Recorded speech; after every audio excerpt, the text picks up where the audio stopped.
Hello, and welcome to My Week in Baseball. I'm your host, Phil S-Truth Harrison, and let me say you are in for a treat today, as this is our very first episode. That's kind of like reading issue number 1 of your favorite comic book, or opening a brand new pack of Fleer baseball cards. Yeah, that's more like it. In today's episode, I'll introduce myself, talk about the topics I'm finding of interest, and we'll see where that leads. So let's get right to it. First, why am I starting this podcast? It's really just for fun. I've been a baseball fan for decades, and I've been listening to a podcast that I have loved that recently ended. That was called the Fantasy Focus Baseball Podcast with Eric Karabell and Tristan Cockcroft. They were great together, and I really miss that show has ended, and I thought, why not start a podcast on my own? So that's what I'm doing. And why the title My Week in Baseball? Well, many of you may be familiar with a show from the 70s through like the 1990s called This Week in Baseball, hosted by Mel Allen. And it was really about highlights of the week, things going on in the game, great plays and things like that.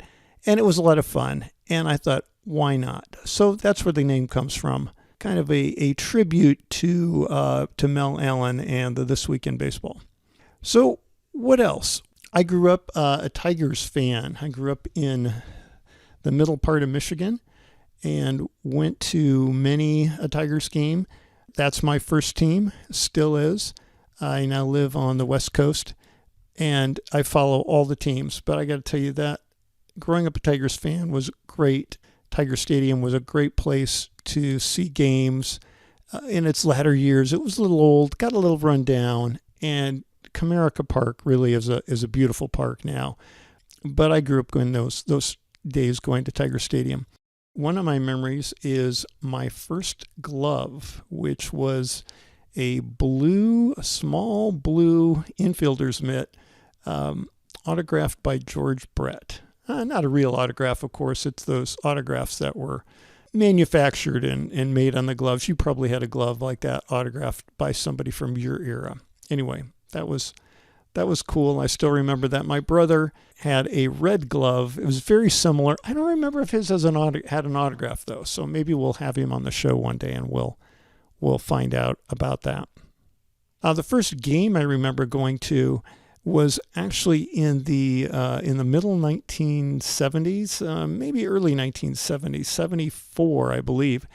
And I don't even remember who the Tigers were playing. What I remember about that game is that I went with my Little League team, and we sat in the outfield, and it was kind of a long afternoon. And honestly, when you're that age, like 4th, 5th, 6th grade, somewhere in there, you can get a little bit bored as the game goes on. And I was kind of leaning over a little bit and kind of watching the scoreboard, not paying too much attention. And then all of a sudden, thwack. What happened? Fly ball deep to left, and it was gone. A home run by Tiger hero Al Kaline. And it was, I'm not sure if it was his last season, but it was one of his last seasons in Detroit. And it was really something I thought later, oh man, I wish I'd been watching the game. The other thing I remember about the game is that the coaches drove us to the game, and they stood in line, and they had the very last beer on last call. And I remember thinking, wow, and they're going to drive us home. But that's how things were back then. Anyway, so that would have been the earlier 70s. In the later 70s, when I really remember getting interested in it, was around 1977-78, watching the World Series with my dad. And those were games on old television. Probably was a color television, but, we had black and white TVs too. And it was the Yankees and the Dodgers.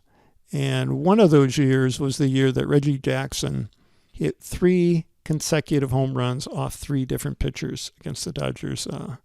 Really pretty remarkable. Something else that piqued my interest back then was a game that you may be familiar with called Stratimatic.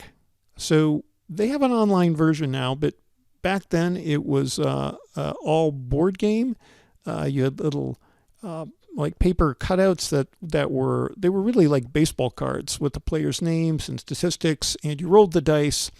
And players who had a lot of home runs had a lot of possible combinations to get a home run or to get a strikeout and so on. And that's something that we played regularly, my brother and I and our neighbor and good friend Rob, who is a bit of a baseball expert, and I hope to get him on the broadcast someday soon. But we played Stratimatic, rolling those dice, getting base hits, stealing bases, all the strategy that you could do. Was really something, and that was something that really solidified my interest in baseball. So I give credit to Stratimatic and also my early interest in statistics. So one thing I remember about statistics those were some of the years that Bill James came out with his early publications of the baseball abstract, and that really opened my eyes to the meaning of statistics, and that you could really find out a lot more about the value of a player beyond their batting average and their runs batted in, which really back in that day, did they go 2 for 4? What's their batting average? Those were like the big things. And, now with the stats we have, wins above replacement and ERA plus and OPB, there's so many things, and it's so much better now. Sometimes I think there's a little too much information, but it does help you when you're playing fantasy baseball. Anyway, that's kind of how I got interested in the game, and that's my background growing up. I'm also a fan, besides the Tigers, living on the West Coast. I do really like the Seattle Mariners and the Oakland A's. I'm a big fan of Billy Beane and his Moneyball style approach to the game. Really fascinated what they're able to do year after year on a low budget. Fantastic. So baseball fan in general, tend to lean a little more toward the American League, but now the National League has the DH. There's not much difference. So really will follow anybody on any team. How have I got interested in other teams besides kind of the hometown team? Then I'm going to give credit to playing fantasy baseball. I got involved in a league, 6, maybe 8 years ago, a points-based league with my brother and nephew and some friends of theirs. And the league started out in the East Coast, and now we have about half of us live on the West Coast. And that has really broadened my appreciation for the game as a whole, because rather than just rooting for one team, now you're rooting for players on all kinds of teams. And to do well, you really have to delve into the stats and the lineups and the roster configuration of all 30 major league teams. You can't be an expert on all of them, but it's certainly broadened my appreciation for what the players on other teams are doing, and it helps me to keep up to date on what all the teams are doing, different strategies they're employing, the managerial style, how they use the bullpen, all kinds of things. And so I do know about players across the leagues and follow really, players. In a sense, fantasy baseball helps you to follow players. I guess you could say it's those on your teams, but really players on all teams, where in the past you might have more been interested just on the players on your quote-unquote home team. So I appreciate what fantasy baseball has done for that. Okay, so something we are going to do in each episode, we are going to have a baseball limerick, and we might just call that a Blimerick. And so every game will have a new one for you, sometimes an original by myself, sometimes something by a friend. And what have we got here? Today's limerick is based on a couple of baseball brothers. You might know them, Taylor Rogers and Tyler Rogers, who are pitchers for San Francisco and the San Diego Padres.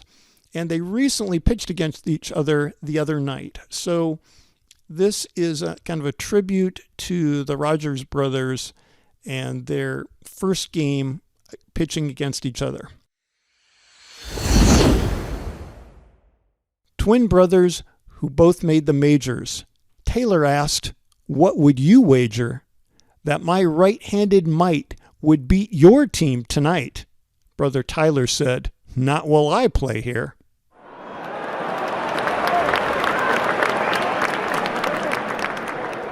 All right, that was our Blimerick for the day, and now we're going on to watching versus listening. So I grew up really listening to the game, to the broadcasts of Ernie Harwell and Paul Carey on WJR Detroit, and they really brought the game alive. You could be doing something else. I can remember painting a house or working on some project, working on a bicycle, whatever it might be, but you could be doing something and you could be listening to the game, and you could really tune in, when the announcer's voice got that level of excitement of a base hit or a home run. And I just have those great memories of a warm summer afternoon listening to the game.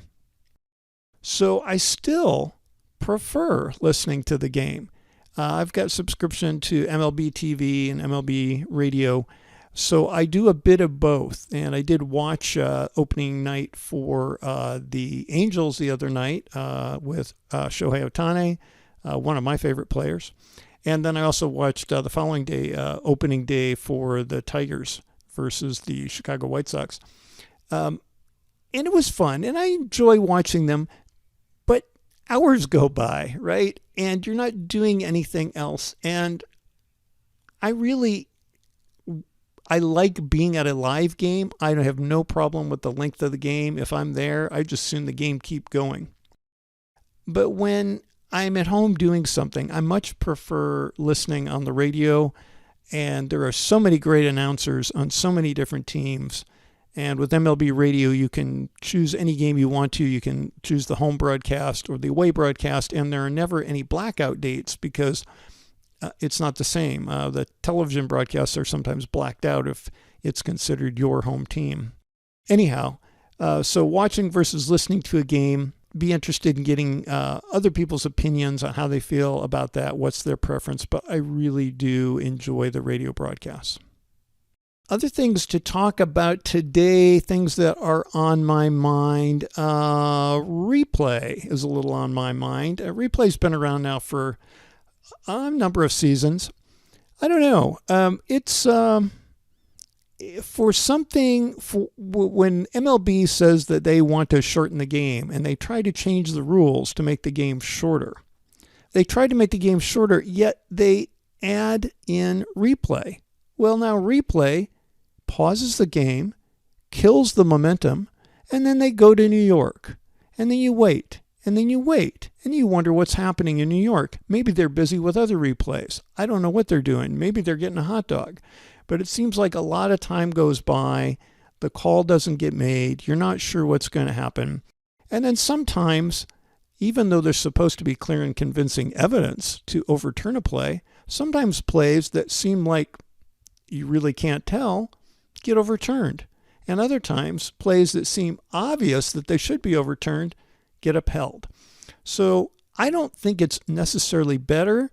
Yes, the right call is more often made because of replay, but at the same time, that human factor of, okay, you can argue about whether the umpire was right or not. I'm lukewarm on replay. I think, it cuts down on arguments. You don't have the managers running out and arguing with the umpires the way they did.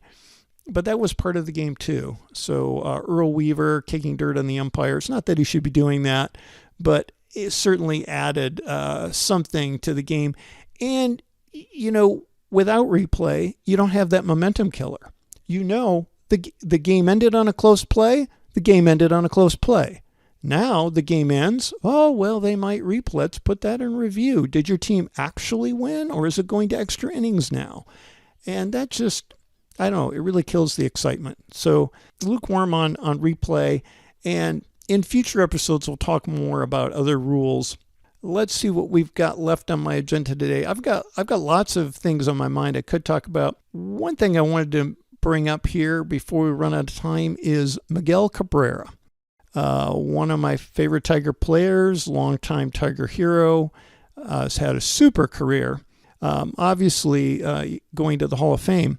But at this stage in his career, where should he bat in the lineup? Now, if you pay attention to the Tigers at all, you might not, but they are up and coming again this year, and they did move Cabrera from his traditional slot of fourth, and I think earlier in his career with the Tigers he batted third. They moved him to fifth. I think that's a good move. I think he might even move down farther, though. He's got a career OPS plus of 144 in 20 years, and that is amazing. That is amazing. Awesome. 44% above the league average player offensively. But in 2021, last season, which was a full season, OPS plus of 96, so a bit below league average. 2020, the short season, OPS plus of 104. 2019, OPS plus of 97. So really his last, I would say, good year, and he didn't actually play that much. He was injured in 2018, but in 2018, he had a solid 128 OPS plus, batted 299 with a 448 slugging. Only had 3 home runs, which did minimum at bats that year. So you really have to go back to 2016, which is the last year the Tigers were contenders, to see a really solid full year of playing, 316 batting average, 38 home runs, 956 OPS. So, at this stage in his career, you're talking about, at best, probably a league average hitter. And I think the Tigers are going to have to consider moving him maybe even beyond fifth, maybe to sixth, maybe even seventh. I think there are other young hitters in the lineup who could help the Tigers win more by slotting up a bit. Anyway, that's my comment on Miguel Cabrera and the lineup configuration of the Tigers right now. And that's all I have for you today. I'm going to keep some of these other topics for a future episode, and I look forward to having you tune in again to My Week in Baseball. Thank you so much for listening.